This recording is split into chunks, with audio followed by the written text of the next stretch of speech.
Hi everybody and welcome to today's webinar.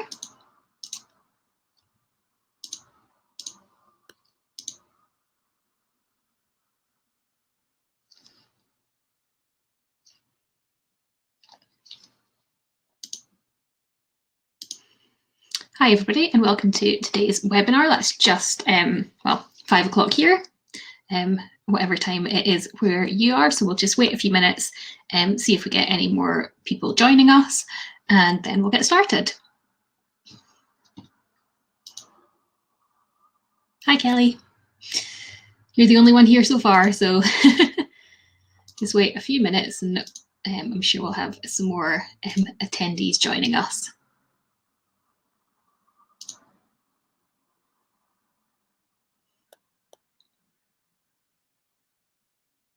Oh, we've got a few more attendees now. Hello everybody, I hope everybody is well today. The weather here in Scotland is beautiful today. It is an extremely warm 19 degrees Celsius, which, depending on where you are, might not seem very warm, but for Scotland, I can guarantee that that is a very, very warm, lovely day. So we'll just wait a few more minutes, see if anybody else joins us. We've got a stack that was sent in by one of our attendees. Hi Lonnie, good to see you. We've got a stack that Lonnie sent in based on what we did last week, so we might take a look at that and just get it working just as he wants to. There's a couple of things that I maybe missed in the session that are worth talking about, so we'll have a look at that. And then we've had another question about when to use or the different types of variables in LiveCode, so we'll have a bit of a chat about that as well. I can see there's already a couple of comments in the chat, so I'll just have a quick read of those while we're waiting to see if anybody else is going to join us. And as always, do feel free to pop your questions in the chat and we will do our best to answer them.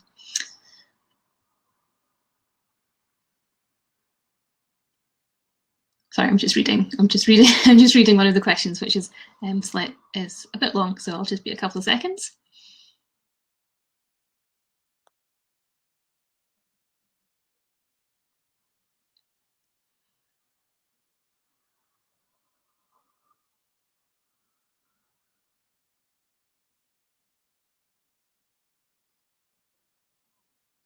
Oh, I'm not sure what might be buzzing. Is it sounding a bit better now? I think one of my cables was under my keyboard, which might have been causing a problem.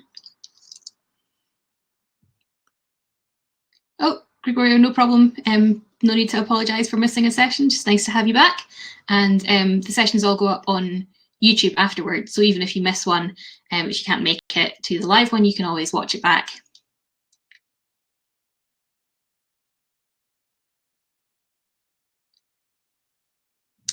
And then Peter's asked about the me keyword. So there is one very specific example where me is very useful. So we will talk about that. Okay, so that's, I mean, it's been a few minutes, so I think we'll just get started. Let me share my screen with you. I'll move you guys off to the side.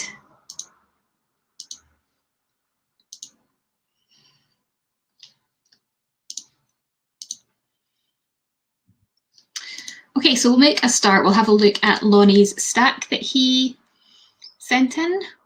And there was a couple of things I wanted to mention about your questions last week, Devon. I hope Heather got back to you. I hope that email reached you about where to find the webinars and the slides. I did check with her and she did send it on to you, but if that hasn't arrived, it may be that our emails to you are getting caught in a filter. And was there something else I wanted to mention?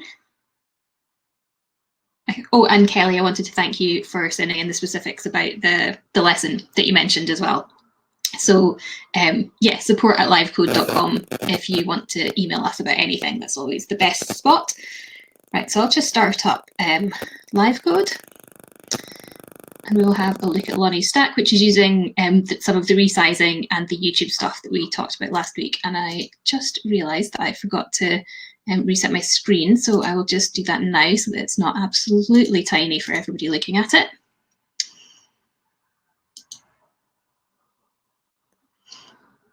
hopefully that's better. And so I'll open up Lonnie's stack.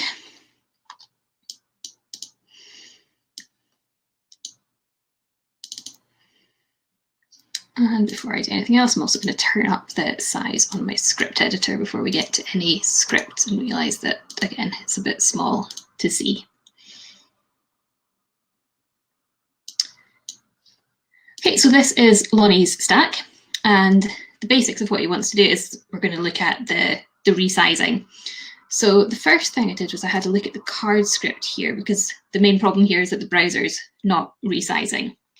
So the first thing is just a typo. So here we've got set the top left of field browser, where in fact that is a widget, and also set the bottom right of field browser, again, widget. Now that actually wasn't enough to fix it. So one issue here, I'm just going to separate this out a bit because this is all fine up here. So where we set the top left of widget browser to 1010, that will put it at 1010 top left up here. And then if you then set the bottom right of widget browser to pnew width -10, pnew height -90, that will set the bottom right. But these are both positioning things. So the top left and the bottom right, and the top and the left and the bottom and the right and the location, which is the center point, these just affect positioning. So if you set the top left and then set the bottom right, it will just move something. So if I do a quick little example here, let's create a new stack just to show you how this happens. So if I just put a graphic on here.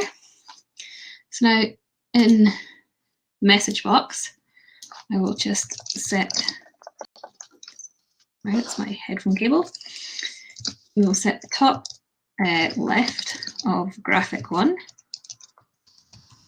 to 1010, and that will move it to 1010. If I then set the bottom right,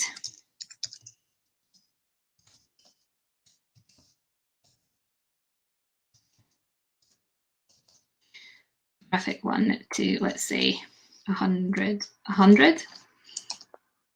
and it'll, let's say, no, let's make that 300, and that just moves it. So what happens is if you set the top left to 1010, moves it up here, set the bottom right to whatever you've calculated, moves it down here, it doesn't change the size of it. So top left and bottom right in any of these positions, they're just going to change the position and not the size. Now, if you want to do something similar to this, instead of setting the width and the height, what you can do is you can work out the rectangle that you want it to be. So the rectangle has 4 points, the left, the top, the right, and the bottom. And if you set the rectangle, that will actually both size and position it.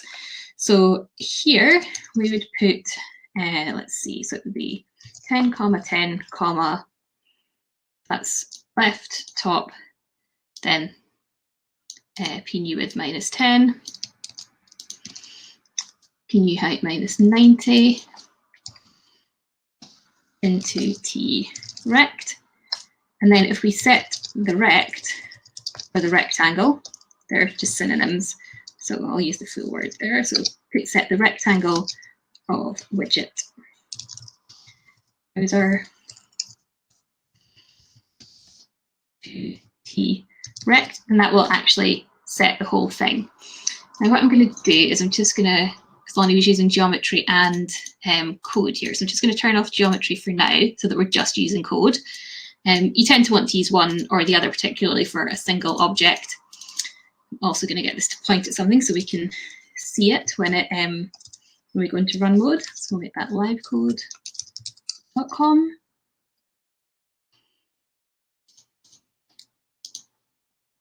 That should hopefully show up now if I got that correct. Yeah, so now we will be able to see the browser when we resize, and when we resize, it will change size. I think I actually copied the wrong thing there, so we would probably want so that's left, top, right, bottom, so we actually want that to be t new height -90. You can see now this is resizing. So it's just another way of setting the size and position is to use the rectangle, which sets, because it sets all those values at the same time, it will resize and it will position it. Now, if I comment this out, because Lonnie commented that the geometry that was set on the browser wasn't working, so we'll just turn the geometry back on.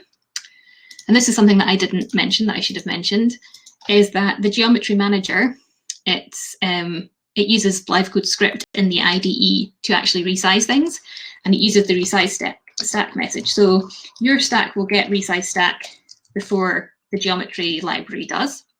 So if you want to use code and you also want to use the geometry manager for other controls, then you need to make sure that you pass the resize stack message so that the geometry library will receive it and can do what it wants with it. And so now that's working, and that's using geometry instead of the code. And I think that was the questions that you, oh no, there was one other question, wasn't there, Lonnie? And it was to do with setting the HTML. So you were setting the HTML of the HTML text of the browser to a URL. And I think I covered this in the slides, but the two ways that you can point the browser to something, you can set the URL property to a URL, or you can set the HTML text to some HTML. What happens is if you set the HTML text of the browser to a URL, then it will just see it as text and it will set it. So if we set the HTML text of widget browser to a URL, then it will actually just show you that text because it's interpreting that as a piece of HTML. The example that I used last week and that I put in the slides using the embed code for the YouTube video, that's actually a bit of HTML. So if you're using a URL like this, if you're pointing it to a URL, use the URL property. And if you want to point the browser, if you want to show HTML in the browser, and that might be your embed code, then set the HTML text property. And this means that actually you can use a browser to show local files, either by using a file URL, or you can sort of construct the HTML that you want to show in a variable, and then you can set the HTML text of the browser to that variable, and it will show up nicely formatted in your browser widget. So hopefully that covers all the questions. Now let's see, what else were we going to look at? There's some questions here that we'll touch on.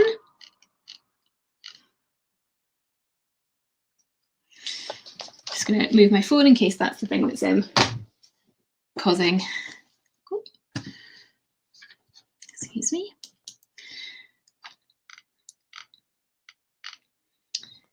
Okay, so got some questions from Gregorio. So he's asked about the width and height being set in pixels, how to know the size in millimeters.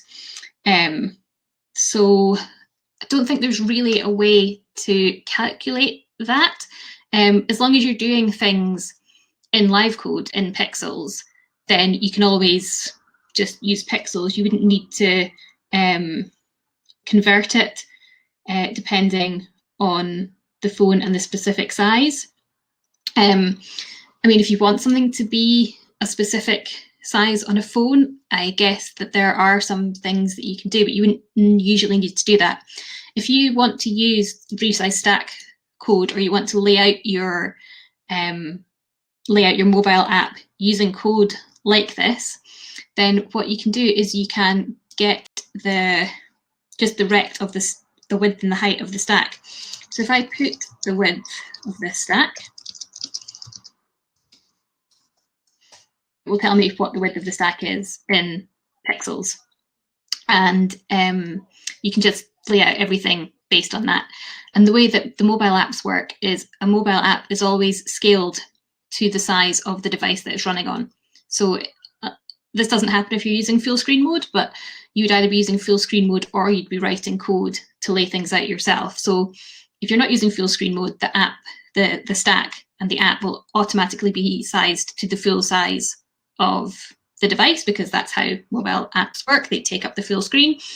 And so then if you want to lay things out, you can just get the width and the height of the stack, and then you can lay out all your controls based on that.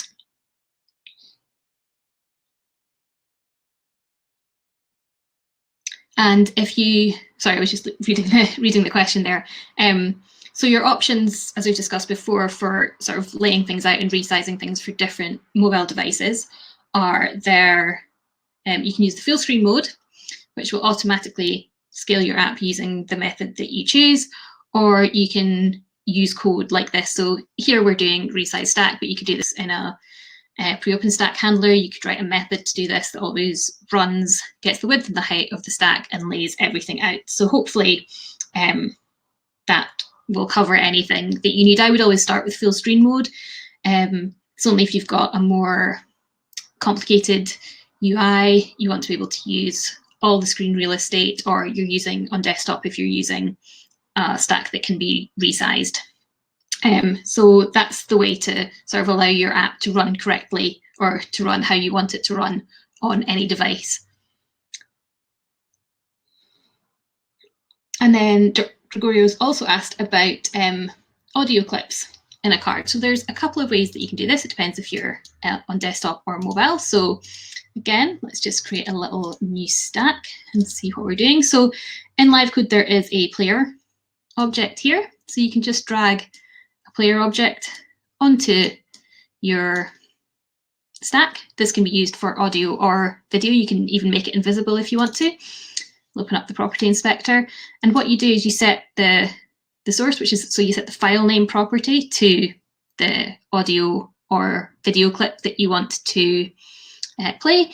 And then you can use the controls here, or you can control it in script. So you can say start player, start player my audio file, stop player my audio file, etc. So if you're on desktop, I would suggest using an audio player. And like I say, you can always make it invisible or move it off screen if you don't want the user to be able to see it, but still use it.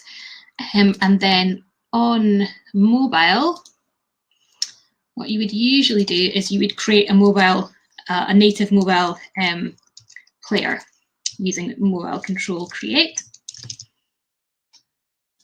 And so one of the options in here is players.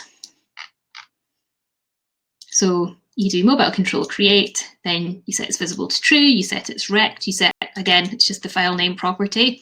Excuse me while I'm just gonna turn off my Slack notifications. I did it for one channel, but not for the other.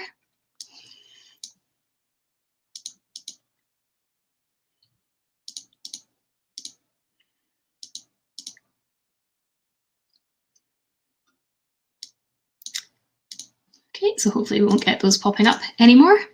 So yes, so mobile control create, and then you set its properties, including the file name, and then you can start playing it. One thing you'll need to be careful of if you are doing a mobile app or actually a desktop app as well, is that you will need to include any sound files, audio files, video files that you want to include with your standalone in the copy files pane of the standalone application settings. And then when your app is deployed, you'll use special folder path resources to point to these files. So on mobile, special folder path resources will give you the path to where any files that you have included are. So yeah, those are the two main ways that you can play things. So you can use a player object, or you can use a native mobile player on mobile.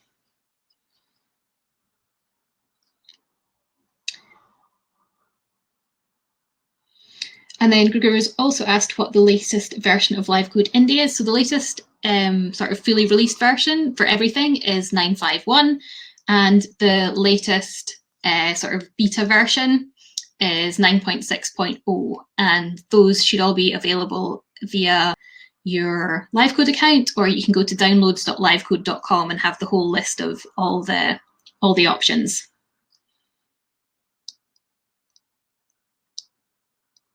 And if you're not being given all the options with the updater, it might be because of your preferences.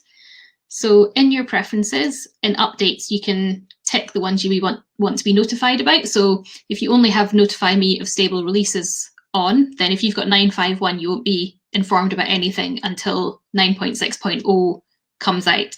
If you've if you've to be notified about maintenance and beta and development releases, then you'll get absolutely all of them. So if you're not getting the update suggested to you when you expect, it might just be your preferences. You might have, I'm not sure what they actually are as standard. It might be that the standard ones are just the stable releases. So you can always have a look at the updates options in preferences, and you can always go to your account and see what's there, and you can always go to downloads.livecode.com and that'll have all the downloads for all our versions there.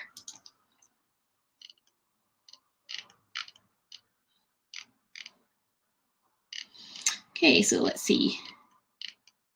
Yeah, so Peter has asked about the me keyword. So, and he says, other than brevity of expression, is there any advantage to using this keyword instead of explicitly naming the object that me refers to? And so obviously there is the sort of the brevity. So you can say on a card script, field name of me, and it will always know that it's referring to that. But the really useful place to use it is if you're using behavior scripts. Now, I don't know if everybody has much in the way of experience with behavior scripts, but a behavior script allows you to write a script once and then assign it to multiple controls.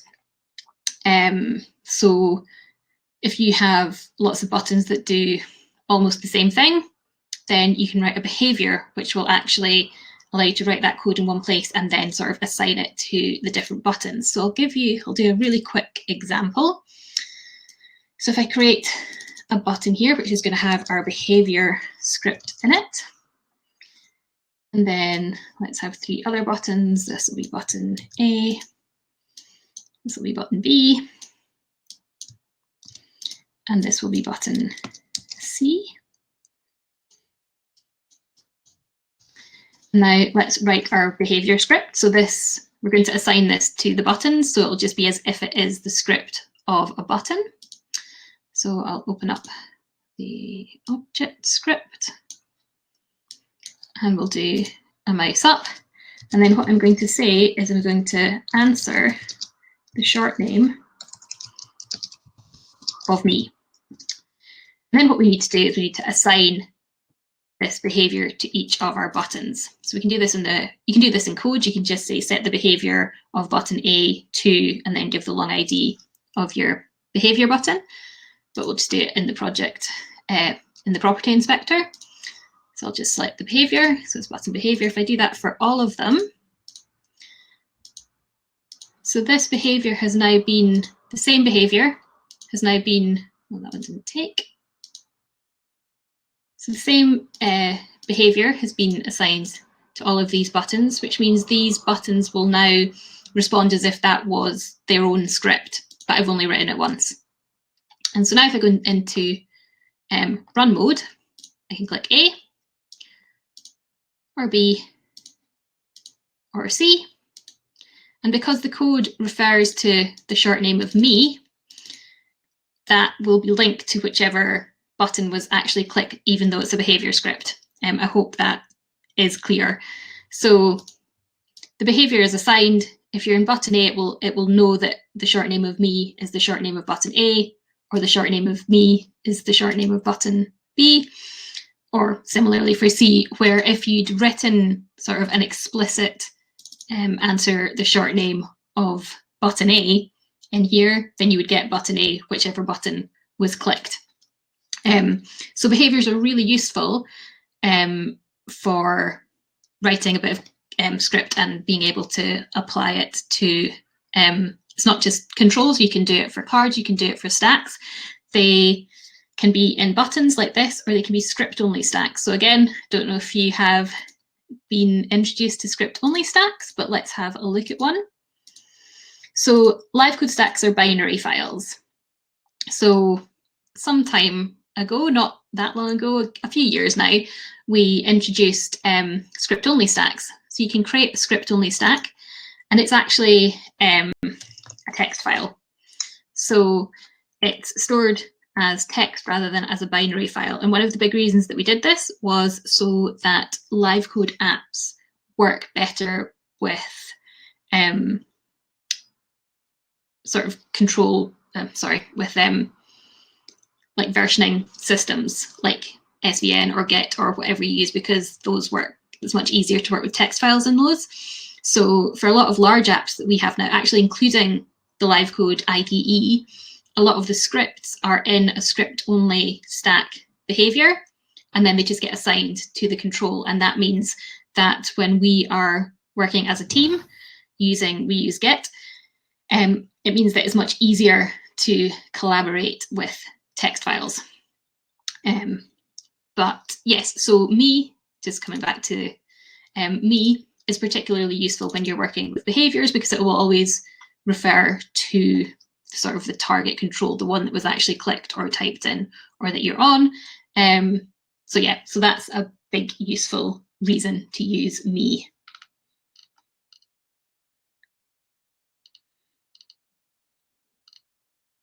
So I'm just having another look through here.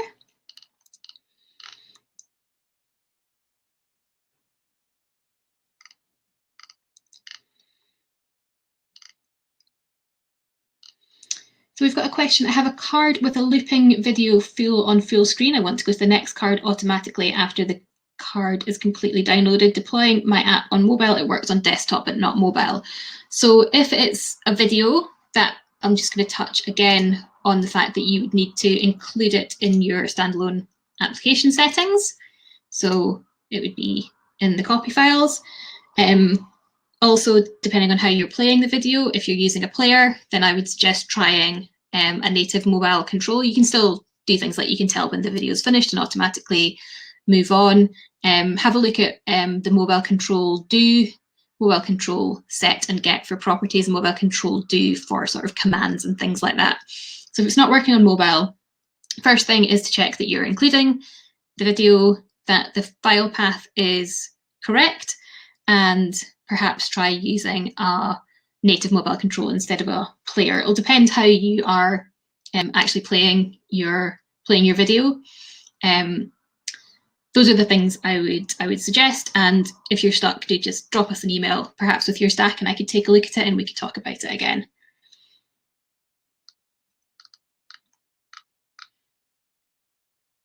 Then Bill's asked about multiple instances of LiveCode launching. They just launch as separate apps. I'm not quite sure what your question is. I mean, you can launch multiple instances of LiveCode if you want to. I sometimes do, because I'm sometimes testing things. I want to test it in Community and Indy or things like that. And it really depends on what the case is that you're experiencing, and if it's something you want to be able to do or want to stop happening. If you can maybe clarify, we can come back to that. Yes, and Kelly's mentioned that the downloads via the updater are never complete, and install always goes to the manual downloads page. And to be honest, I do that as well. I always just download a fresh version, which you can also do from inside your LiveCode account. You can log into your LiveCode account, look at your product, they're all in there, but I just use downloads.livecode.com and download the DMG or the installer for whatever platform I'm on. And Lonnie's asked, where does a script-only stack fit into the message path? So the script-only stack, on its own, it's not in the message path. It's only in the message path as once it's set as a behavior on something. And in the message path, it sort of goes after the script of the control. So if I was to, and controls can still have their own, a control can have its own script and a behavior script. And the mouse up would go to the control first. So I can answer hello. And then after that, it would go to the behavior. Now I'm questioning whether I need to pass it there. Let's test it and see. So there's hello. Yes, and then if it's the same message, you'd need to pass it. And then it would go to the behavior script. That didn't work. Why did that not happen? Does that still have its behavior script set?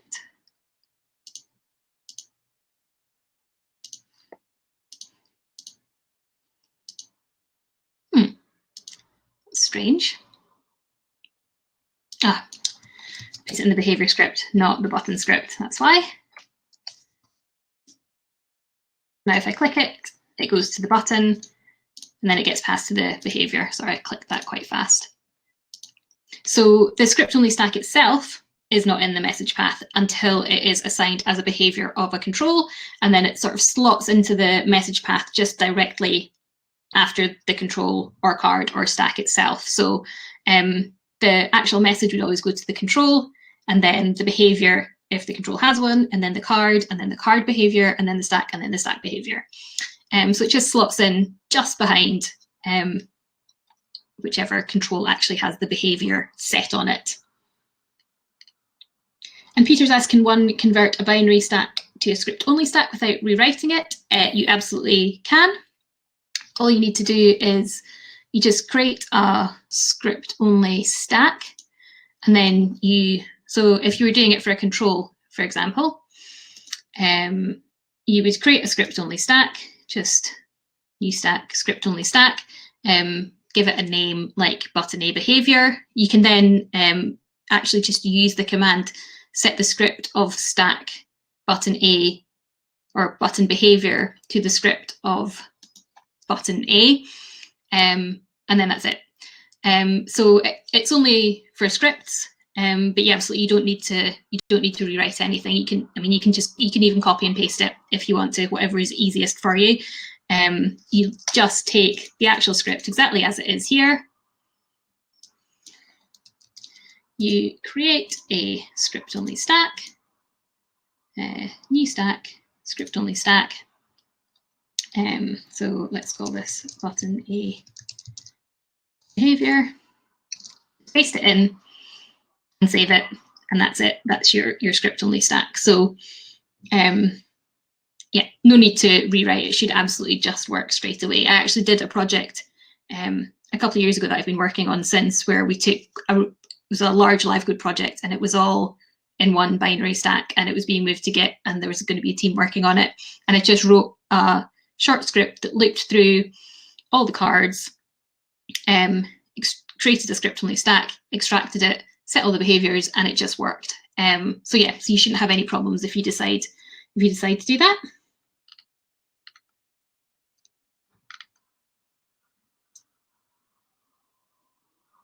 So Bill's asked, I have 3 new instances that are bouncing. I didn't launch it again. So the bounce is actually it telling me that there is an update available. So these are running.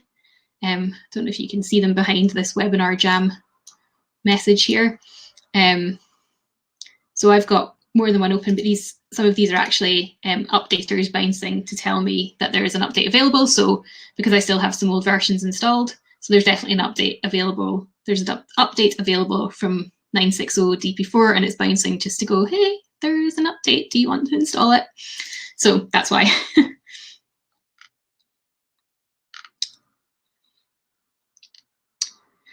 And then Shirley, I'm not sure what your app's doing. If you want to drop an email to support@livecode.com, it might be easier for me to help if I've got the stack and I can have a look at it. Okay. Oh, and then sorry, there's a follow-up here. Let me just read that.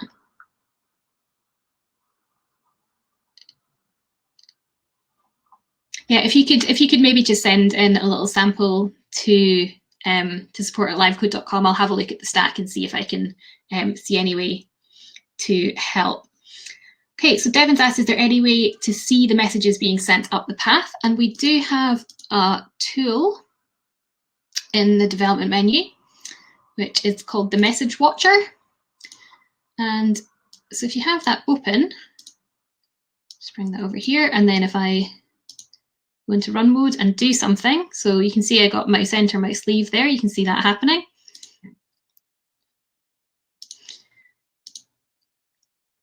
And if I scroll down, you can see there's my mouse enters, mouse leaves, mouse up. So you can use the Message Watcher to see things happening. It can get a bit cumbersome because, for example, like you get lots of mouse enter, mouse leaves, mouse moves, things like that. You can choose to suppress certain ones. So I've already suppressed mouse move. I've got IDE messages suppressed as well. You can add messages that you want to suppress so that you don't get them anymore. So if I suppress mouse enter and mouse leave. Okay, and then if I clear, and then if I do this again, so I'm not getting the mouse enter and mouse leave, but I did get mouse down, mouse up, mouse up. So that mouse up, you can see is button ID 104, card ID, which is button A, and then this mouse up, I think, is the behavior. So yeah, you can use the message watcher to see sort of how things are happening, but it can get a bit cumbersome because there's actually lots of messages flying around that aren't necessarily the ones that you realize. There's so many messages, you know, focus in, focus out, suspend stack, that's because I clicked away and clicked back. So there's a lot of messages flying around, but it can be useful if you want to see what's happening. Lonnie, there aren't any performance issues using a script-only stack. It's just as fast as if it was all part of the stack because, I mean, kind of effectively is. It's just a script. And when you open it opens up in the script editor. It's quite invisible. One useful thing is that they actually show up in the project browser as well. So this is stack Untitled 3. There's my card. There's my button. So you'll see here button A, that's the script line. So in the box, that's the script lines of the actual button, which I can click on there to open it up. And then next to it, you'll see there is the oval, that's saying that there is a behavior set on the button. And I can click on it to open up the button behavior as well. And because it's the same behavior, it'll open up on all of them. And if you hover over it, it'll actually tell you what the behavior is, and it's button ID 1003. So in the box, that's the actual script line. So A has script, but C and B and C don't have any script, but they all have a behavior. And this, although this is the number of script lines, this isn't the script lines here. This is just the sort of index of the behavior, and that's because you can have, we call them chained behaviors. So for example, if my behavior button also had a behavior, so let's call this behavior 2. So if my behavior button, hope I get this right, also had a behavior and its behavior was behavior 2, then I think if I open up the project browser again,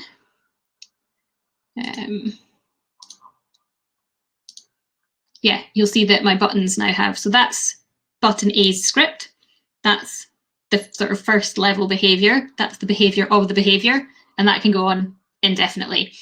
And it can be quite useful. So some of our IDE stacks use that. So the tools palette, for example, actually most of our palettes have this sort of toolbar at the top, and it has a behavior set on it that's sort of managed by, so they can all use the same behavior. So the tools palette has a behavior, but that behavior has a behavior which manages the control panel at the top. So you can also have chained behaviors. So these are actually indexes rather than script lines. These are script lines.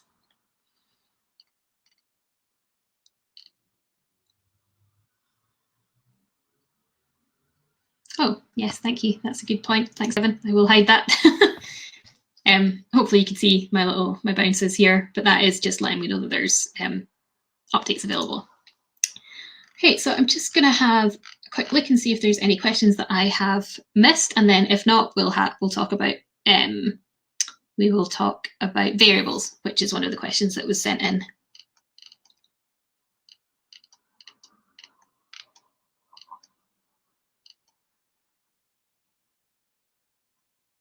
So Gregorio has said, I did a small application, but to me it's weird that it has been saved with the mouse pointer as the pointer tool of LiveCode.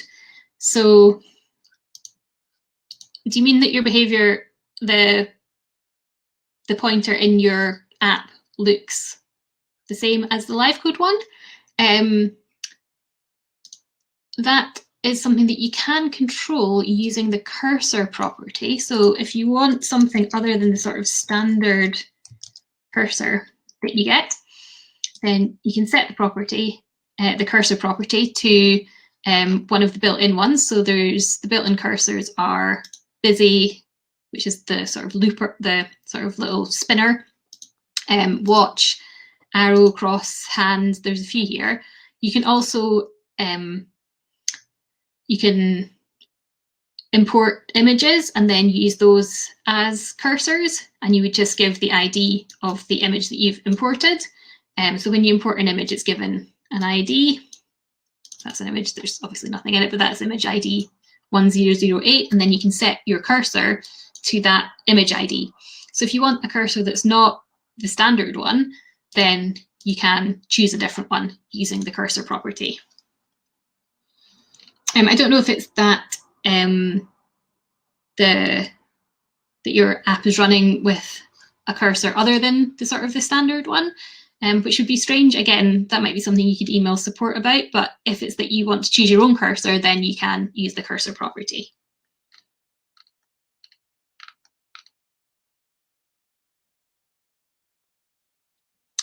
Oh, Kelly said, I think he's saying that an Android app is using a desktop cursor. Okay, so if that is because you have included a sort of standard LiveCode field on your Android app, then yes, you would see a cursor like this. Again, what you would do in that case, and this is actually generally on mobile, it's better to use native mobile controls for text entry.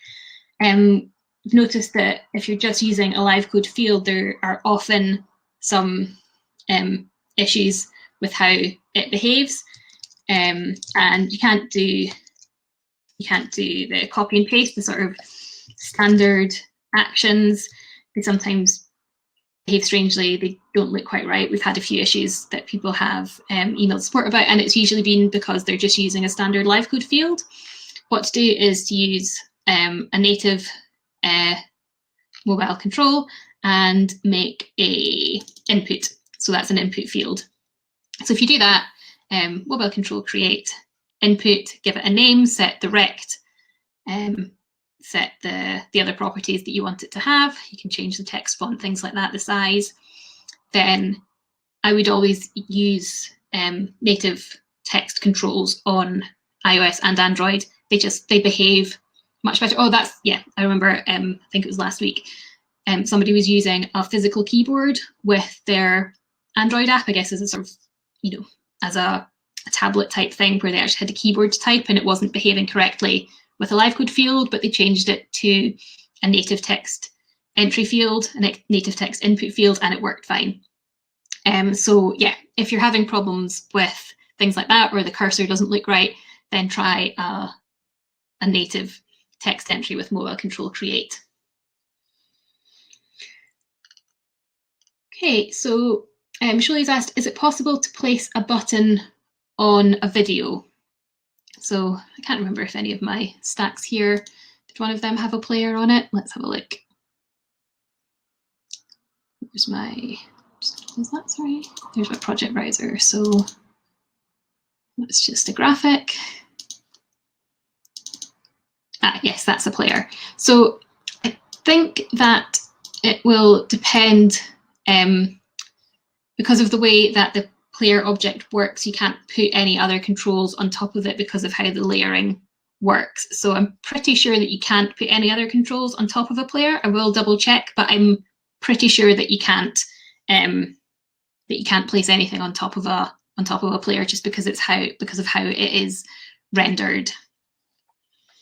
So I don't think there's a way to do that, I'm afraid. And Mary's asked, is there a way to receive and capture into LiveCode voice commands from a device's microphone? I think that we have recently added, oh, was it text to speech or was it speech to text? Let me see.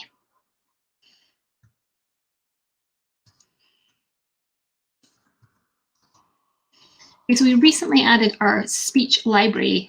Yes, it's text to speech. I don't think we have a speech to text library at the moment. I think that's something that has been requested and is probably on a list somewhere, but at the moment we don't have any way to capture commands. As far as I know, again, I'll double check, but I'm pretty sure that we don't have anything sort of hooked into that at the moment.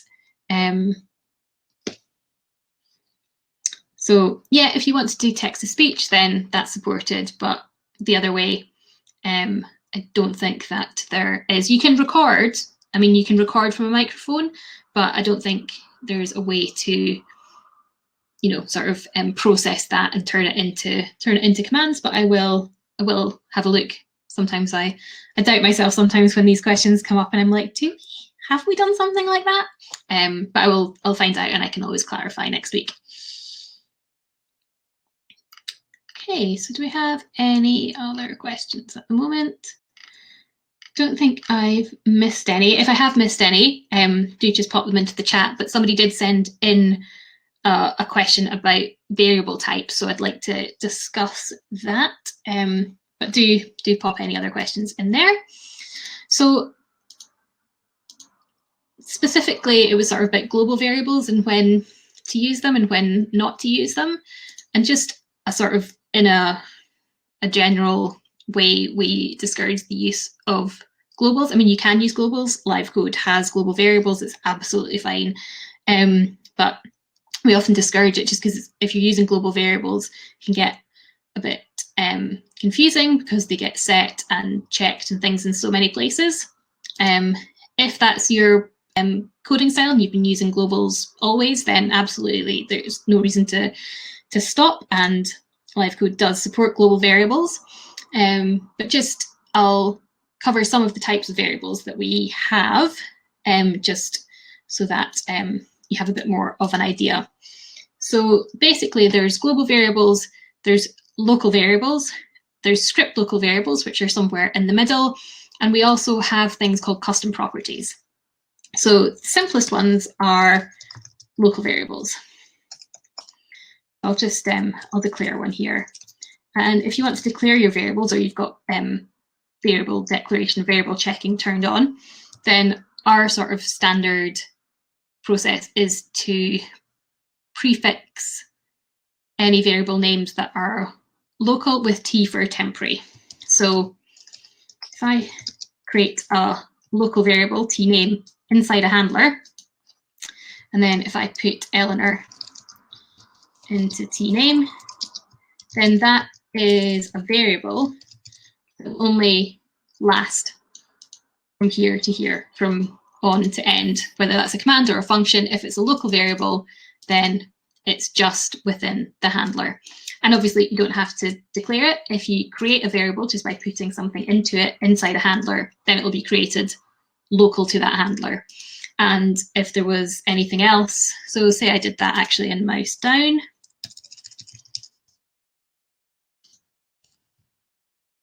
and then if I wanted to use it in mouse up,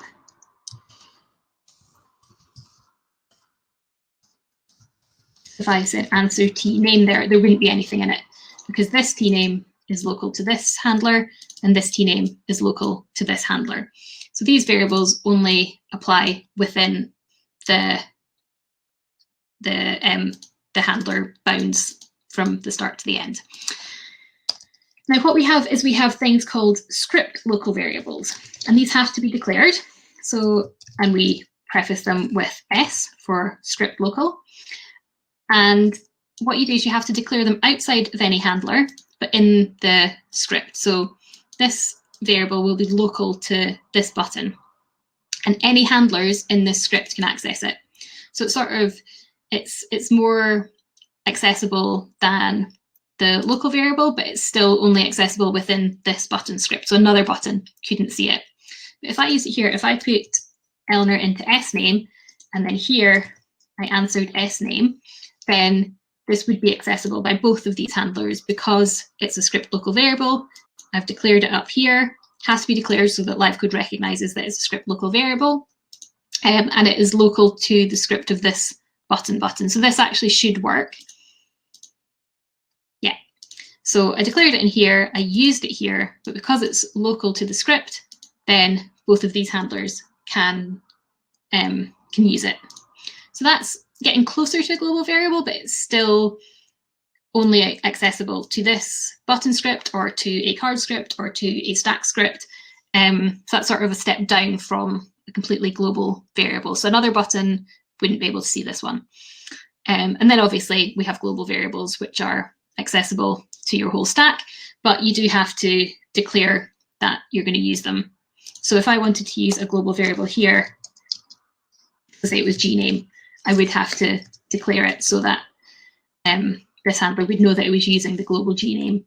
And that's because even if it's called gname, LiveCode it's not going to check for global variables called gname. If it's not declared here, it'll just see it as a temporary variable, as a local variable.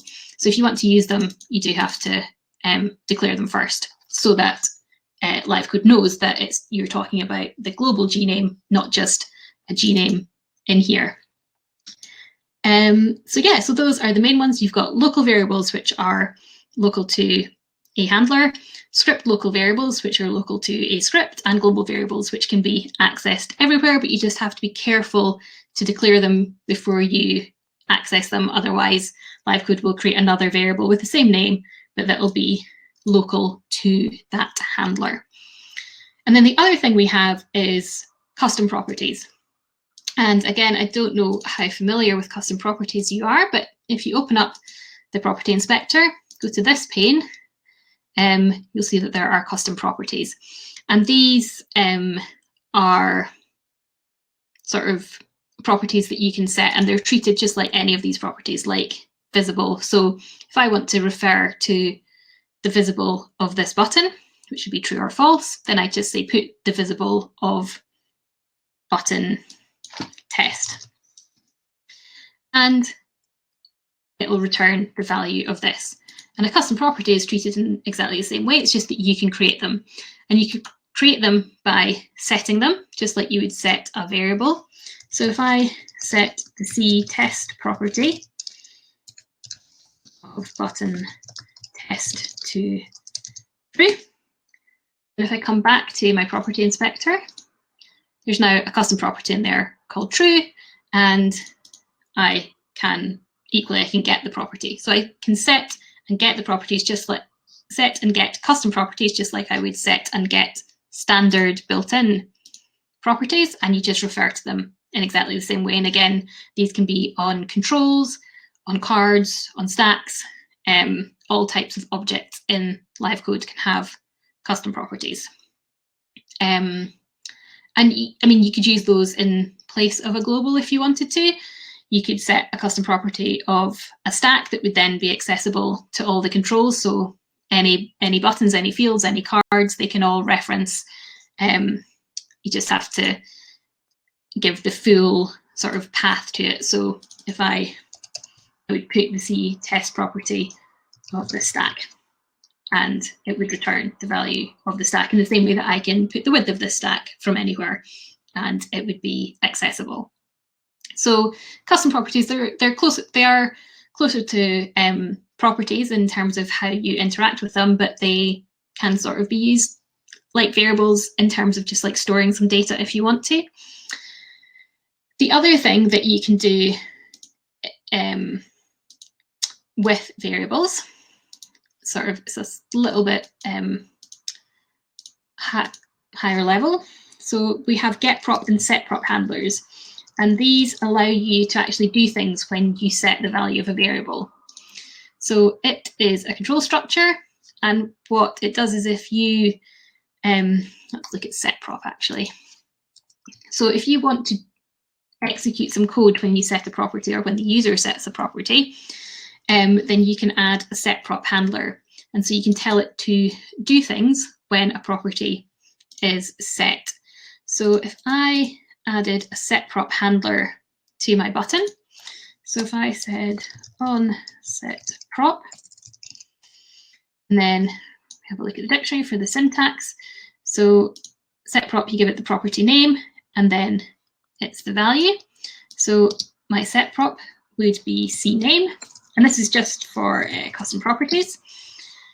And that would be p value. And if I wanted to do something when that property was set, I could add the code in here. So say I could set the name set the label of this stack to p value. I've put that in the button, so I'm actually going to move this to the stack script. And I've got something wrong as well. So, oh yes, it's not, I don't think it's on setProp, it's just setProp.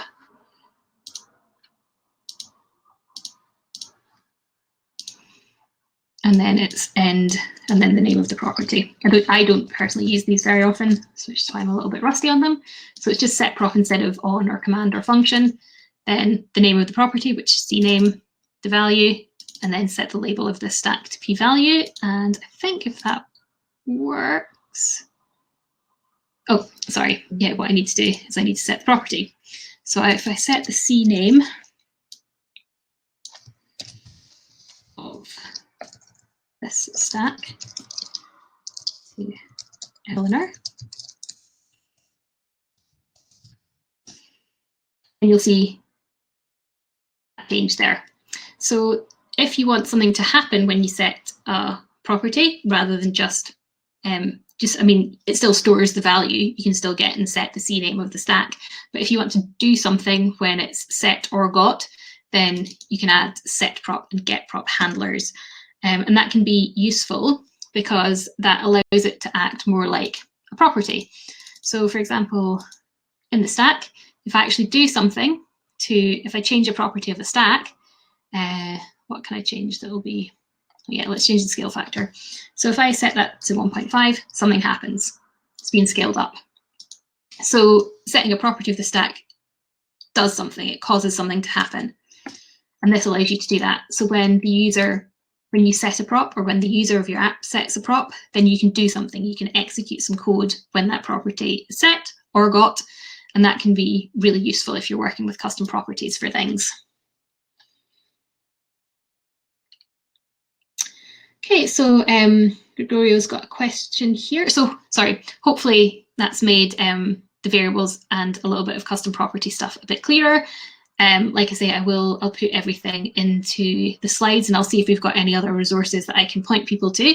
But do pop any questions into the chat here, or send us an email, and I'll try and clarify if that wasn't particularly clear.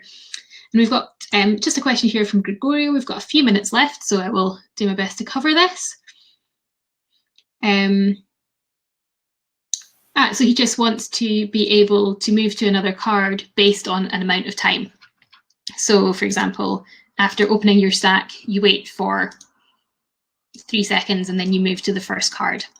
And that is actually quite easy to do. So here's our, this is our first card. Let's put something on here. I'll import an image.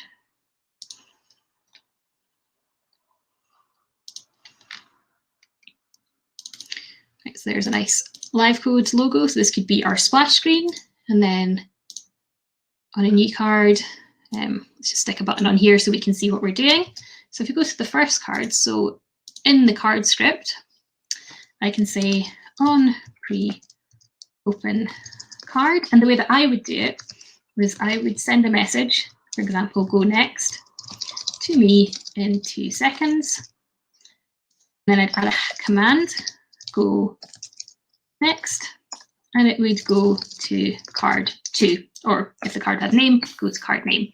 So on pre-open card, I would then send go next to me in 2 seconds, and when go next is received, I would go to card 2. Now you could do this with a wait, you could wait 2 seconds and then go, but waiting can cause issues because if the user tries to do something, if they click on a button and you're waiting, then it doesn't all get processed as you would expect. So I would always use send in time for a case like this. So now if I send myself a pre-open card message, 1, 2, go to the next card. So just to show that again, if you want to change cards but in time, send a command that will go to the next card in the amount of time you want it to be. I mean, this could be anything, and you can do this in milliseconds or seconds. I mean, we could do this in 2000 milliseconds instead if you wanted to. If you wanted it to be less than a second, you would use milliseconds, and then you would just go to whichever card you want. So yeah, so hopefully that covers that. And then, let's see what these other questions are. So Lonnie's asked, did you say the only way to use a URL in the browser is to insert it into the object inspector, or is there a different code to make a URL work with the button? Yes, so the URL is just a property. So let's see, let's put something on here. Let's put this down. So if I had a browser widget here and I wanted to set the URL from code, it doesn't have to be a button, it could be any code.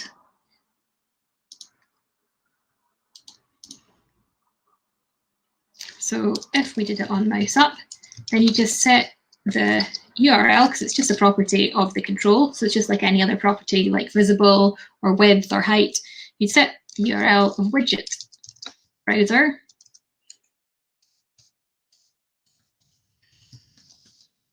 to the URL that you want to set it to. Swear, I'm not normally this bad at typing. It's just when I'm having to do it in front of people, as it were. So let's do this. So now if I click on the button, then it will set the URL of the widget to the LiveCode site. And there it is. So you can do it in code. Set the URL of widget browser to whatever you want it to be. Of course, if you were doing the HTML text, you would not use a URL in that case. You would set the HTML text of widget browser to, and then some HTML.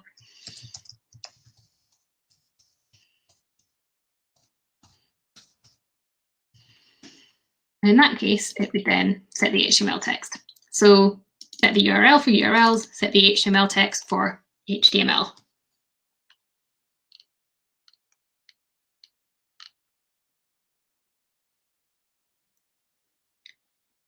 Peter's asked, is there a built-in way to do variable type checking, e.g. integer, string? There's not in LiveCode. LiveCode doesn't have typed variables. There's certain things that you can't do. For example, if you've got a variable with text in it and you're trying to do add to tname, then that's not going to work. But LiveCode isn't really a typed language. So I don't think that there is any way to do that. You can do things like you can check what is in a variable. So I can say put 5 is a number, and it will say true. Also, 5 is a number, that's also true. But L is a number, that's false. So there's not a way to sort of variable check, to type check a variable, but you can check the contents of a variable if they are a number. You can even check if it's an integer. You can check if it's an array, things like that. So if you're doing if you need to do some sort of data validation, then you can use that method. But I think that's probably the only way to do it. Again, something that I'll double check. But yeah, LiveCode isn't typed, so that makes anything like that a little bit more difficult. Lonnie's asked, will these sessions be cancelled when the Lockdown Learning with LiveCode series begins? I actually don't know. I genuinely don't know. I'll check with Heather and find out. I'm not sure what the plans are for how long these are going on. I'm guessing, I mean, the Lockdown Learning one's a bit different because it's very much presentations, rather than something like this where we're just trying to answer as many questions as we have. But I will double check with Heather, and they can maybe send out a clarification of whether they'll be going on. But it's nice to know that you'd like them to continue. I hope you find them useful. But yes, I will double check and find out for you. And as always, I'll get the slides done and they will be uploaded along with the YouTube video. The slides are usually a bit afterwards because I need to take the time to write them because I never know what we're going to discuss in advance. But they'll be added to the YouTube video once they are available. So I hope you all have a lovely weekend, and I will see you all next time. Thanks for coming along.